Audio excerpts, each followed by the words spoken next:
We have another First Alert weather day for you. This is our live at Adventure Park at Ski Bowl camera. Meanwhile, the metro area is now thawing out. Good evening and welcome to the 6 o'clock news. Again, we have first live local team coverage for you tonight, but let's begin with Chief Meteorologist Mark Nelson. You like that? All clear? I like it. All clear. That feels good. And we've pretty much been all clear since late morning because, yes, we've had some snow showers, mixed showers. Temperature's very slow to rise, but it's getting better and better. Just for Valentine's Day, folks, we cannot forget Emily. Happy Valentine's evening. Emily is headed to the kissing booth with some other doggy, I guess. And we got damp and dry paws out there. That means there's just a few scattered showers. Hey, so we had 3 inches of snow, and we expect no more snowfall here in the next week or so. You can see pretty good out there. If you've been outside, you know, yeah, there's sloppy, wet snow left lying around. This is the part of snow events that is not fun. But 37 degrees out in Vancouver, down in the South Salem Hills. 38 degrees down there, and notice we just have a few scattered showers. Most of the showers have disappeared on the radar, so if you're headed out this evening and it is mainly clear, a biggie, at this point I don't see any reason to suspect the temperatures will fall back down to freezing and the wet roads will freeze, so that's a good news there. I mean, some of you are a little closer to freezing though, like Salmon Creek and Orchards there, but tonight mostly cloudy skies, little or no freezing, and temperatures should be in the mid to, I think, upper 30s. All right, so we've been flirting with this cold Arctic air for about a week and a half now. Remember last week we had some scattered snow showers at the coastline, a little bit here in the valleys. Well, things are going to change here over the next week. That's moving farther east. You'll start to hear about them complaining back east about how the cold air has moved back down into the eastern USA. But we're going to be generally warming up. We're going to see temperatures up to normal over the weekend, Sunday, Monday, and then actually above normal, we think later next week, very mild air masses as the jet stream pushes north. All right, so the big picture, we don't see any chance for lowland snow or ice coming up. Now, we do have a break tonight. That's why the showers are tapering off. There's a weather system here. There's actually a weak warm front that'll come through tomorrow morning with a few sprinkles, but we wait until evening for a more main band of rain to come through. So here's our forecast cloud cover. And again, tomorrow morning, a few sprinkles around, but it's above freezing. Midday, pretty much dry. Early afternoon is dry, and then it gets pretty wet during the evening. If you have a Saturday evening plans outside, it will be wet. Then Sunday looks all wet to me. The entire day, actually. And then Monday, well, it's still wet. So let's do the forecast then. For the coastline tomorrow, increasing afternoon light rain, temperatures right around 50 or so. Here in the valleys for tomorrow, a very gray day, but not much rain. Just a few light showers in the morning, not much midday and afternoon. But I think the temperatures will creep up another 5 degrees or so, getting us up into the mid-40s here in Portland. In the Gorge, you warmed up today. That's nice. We got rid of the cold air. But some cool air will come sloshing back in tomorrow, so about 38 in Hood River for a high temperature. Mixed showers. Flurries at times on Mount Hood tomorrow, mainly cloudy. We have a pretty good ski weekend. There'll be a ton of snow tomorrow night and into Sunday. Packed snow over the passes all day, by the way. So mainly cloudy in central and eastern Oregon. Some afternoon snow showers show up mid to upper 30s.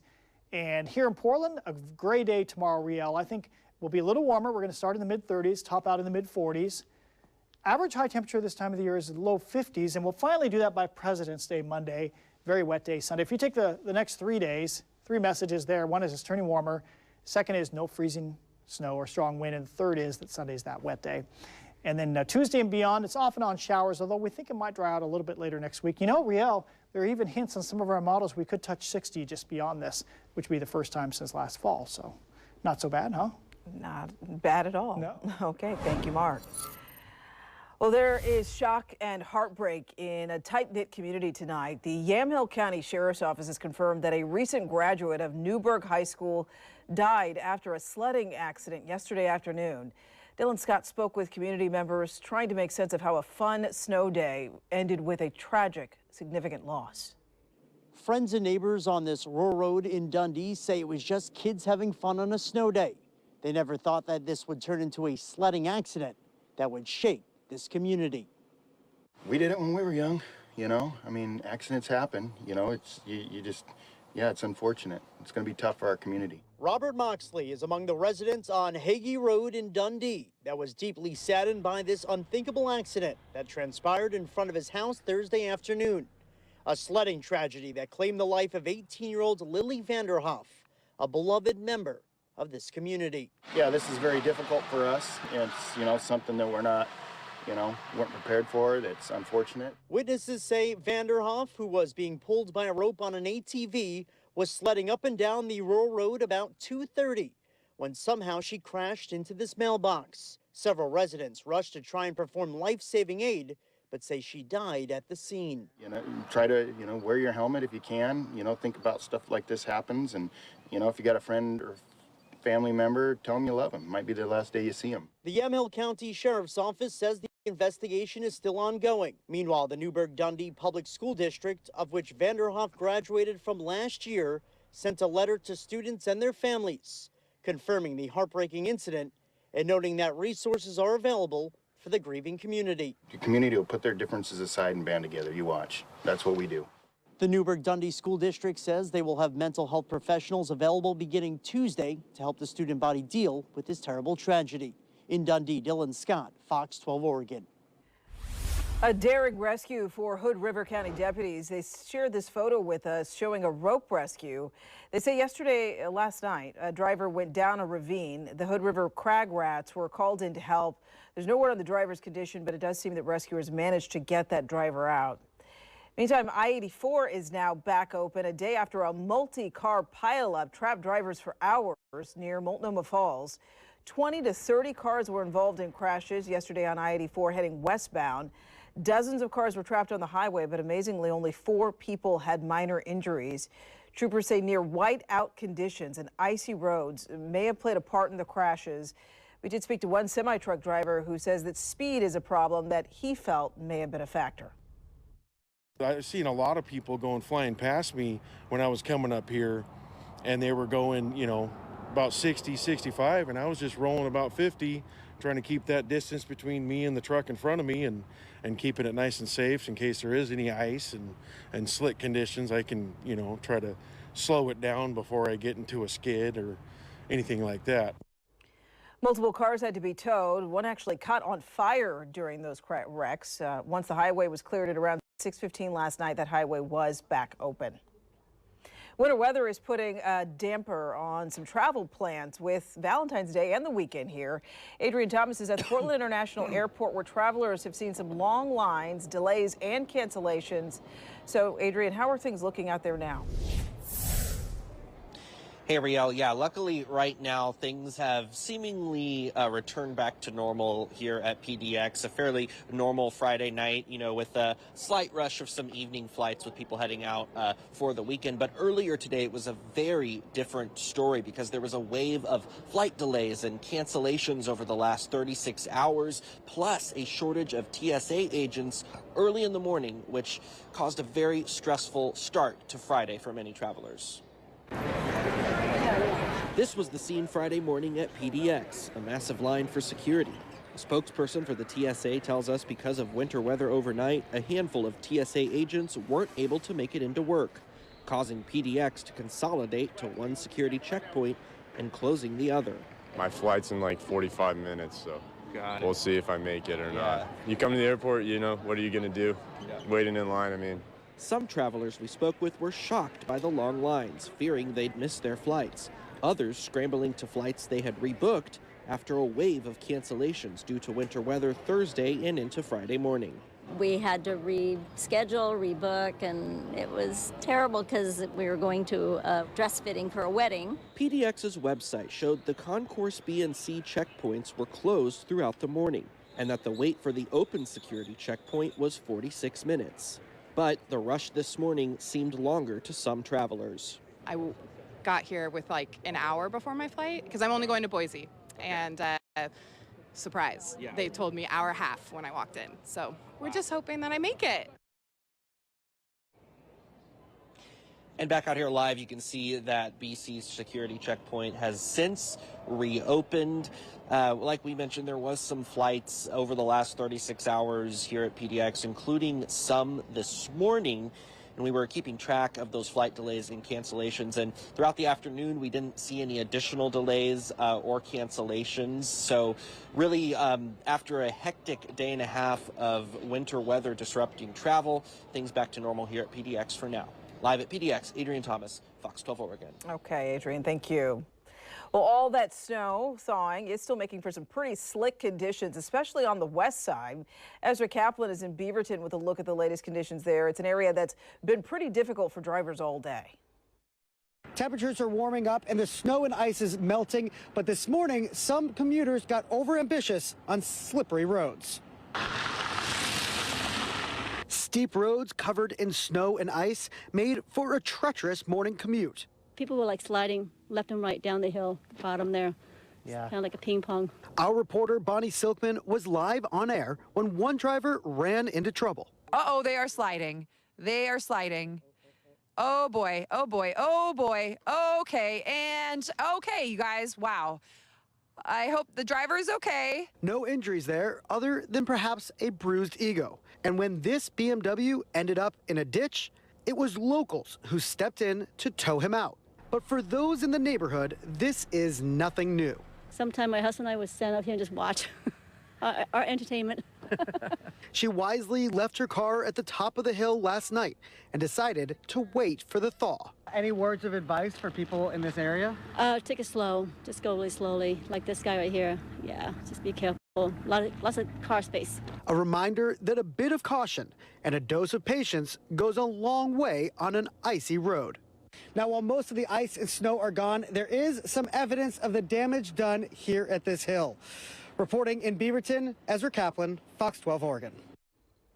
Well, there is some good news for drivers in Washington County as well. Traction tires and chains are no longer required in snow zones. The county deactivated the zones at around 3 o'clock this afternoon, and that includes the areas of Southwest 175th Cornell, Barnes, and Grabhorn roads. So snow conditions in Portland's east side led to warnings that families might be having some fun in the snow. Here's one family taking a sled ride down the snowy slopes. And take a look at this. Someone made a snowman, Frosty perhaps. We spoke to one family who jumped at the opportunity for some snowy fun as soon as the flurries started coming down.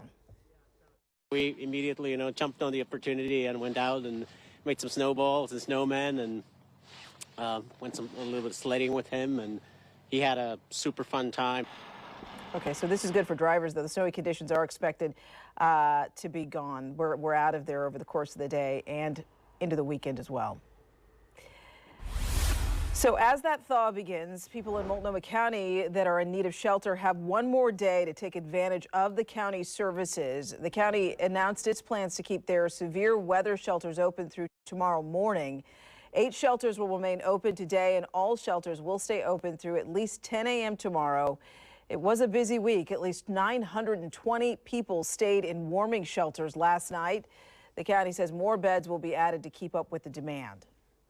Yesterday, we told you that the county opened 2 new shelters, and right now they are in need of volunteers to keep those new shelters open. We spoke with Sarah Hurwitz with Multnomah County. Take a listen. We are in a really important, it's kind of a dire, urgent need right now. It's an important message from Multnomah County.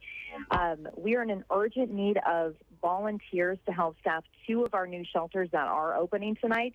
We need 50 people to fill the spots between 7 to 8 hours and into tomorrow morning as well. So just a really important message to the community and push. If you can help, we need the help. And if we don't get enough volunteers, we might actually have to potentially close these sites, not be able to open them at all, or have to close them early. If you'd like to sign up to learn more, we do have information on the Fox 12 News app. Beaverton warming shelters are also set to close tomorrow at noon. This includes the Beaverton Community Center located in Southwest 5th Street. The city wants to remind everyone to check on your neighbors, and if you see someone whose life does appear to be in danger, you should call 911. Meantime, this week's winter storm did not stop the Blanchet House and Farm's efforts to keep Portland's most vulnerable warm. The organization handed out winter coats and food to people in need all week long. In a social media post, organizers said that they gave out some 50 coats on Tuesday, but the nonprofit is having trouble keeping up with the demand. That's why they are asking the public to donate more adult-sized coats and sweatpants of all sizes. You can drop off donations on Monday through Saturday between 8 and 10:30 a.m. or 1 to 4 p.m. at 310 Northwest Gleason. You can also donate items by mail. This Valentine's Day, love and snow were in the air, making it harder for florists around town to fulfill orders on their busiest day of the year. Earlier this week, we asked a handful of flower shops how they're preparing for the snowstorm, and today our Spencer Schott went back out to check on those businesses. Valentine's Day business has kind of been a mixed bag today here at the Grand Avenue Florist. They said last year during Valentine's Day they had a line out the door for pickup and walk-in orders, but as you can see today, it's been a little bit slower. But other florists across town say they've actually had an increase in foot traffic. Grand Avenue Florist, this is Annie. How may I assist you? Beautiful bouquets of roses line the shelves and fill the coolers at Grand Avenue Florist. But many of these flowers won't make it out the door.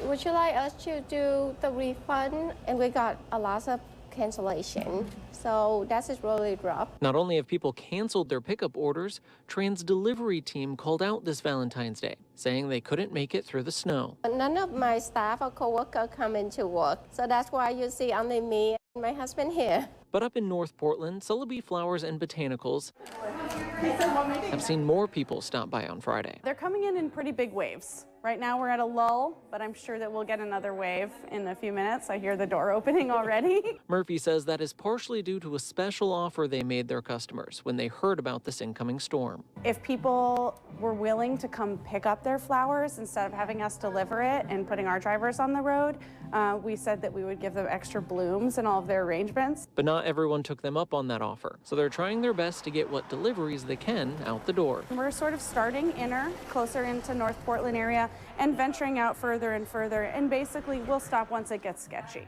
We'll see how far we can make it before we say, maybe not the hills. Trying to spread the love, snow or shine. Back here at the Grand Avenue Florist, Trans tells me that Valentine's Day actually makes up about 50% of their annual sales. So she's crossing her fingers and is hopeful that folks will stop by this weekend to pick up a belated Valentine's Day bouquet. Reporting in Southeast Portland, Spencer Schott, Fox 12 Oregon. Okay, hope you didn't forget it is Valentine's Day. And if you want something to do, Oaks Park is reopening its roller rink for the night. It's been shut down due to the weather. The Oaks Park roller rink will be open between 7 and 10:30 p.m. They also have a special Valentine's date package available for $44 that includes admission, dinner, and drinks. Well, this Valentine's Day, one local couple is celebrating their 75th year together. We made our way to Gresham, where Herbert and Cleta are sharing their decades-long love story with us. Well, it was like this. His sister was my best friend. He came to Arizona to be with his family. And so then his sister told me, said, hey, said, my brother is home now. And she said, so I want you to meet him. I said, yeah, I want to meet him too. And she tells Herbert, come out here, I want you to meet Cleta. Well, he thought he had said Cletus. So he said, well, who is that guy? And with that introduction and an extra ticket to the local school play, Herbert and Cleta's love story began. Every weekend, his dad would give him $10 so he could go to the show, and, you know, and we could go to the show. And I'd always pay my own way, though. He wouldn't never spend no money on me. He was a lot of fun, you know, and they thought he was kind of an outlaw. And he got accused of stealing hay, and he said, I didn't even have a car. What did I do, pack it out on my back? We just fell in love, you know, but Herbert said he didn't realize I was only 14 years old. And just after a year of dating, the two decided to tie the knot. But it wasn't all smooth sailing to the altar. I was 15 and a half, and he was 18. Okay, they wouldn't let us marry in Arizona. So they decided it would be a road trip and a little white lie to get Cleta in her white dress. Dad said, well, hey, they can go to Lawrenceburg, New Mexico, and she can tell a little fib and say she's 16, you know, and they can get married. The two got married in a courthouse in New Mexico, surrounded by their family and with the judge's wife as their witness. And then the judge said, Mama, aren't they so sweet? Said they're the same age we got when we got married. Since then, it's been decades of adventures for the two. After he retired, we bought a motorhome. We sold our place and bought a motorhome. We traveled around for 5.5 years.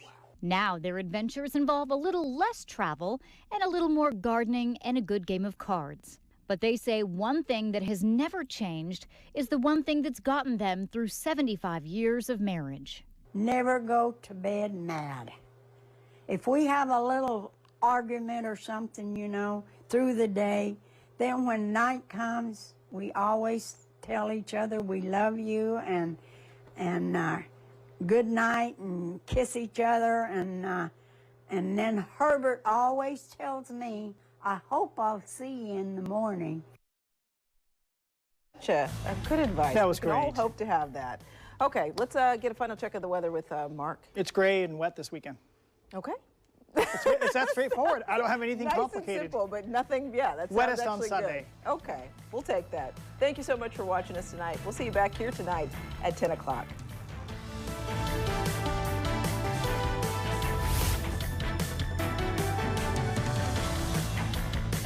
Thanks for watching Fox 12 Oregon News. Watch us live wherever you are on our website, our mobile, and our streaming news app. You can also watch us on Roku, Apple TV, and Fire TV.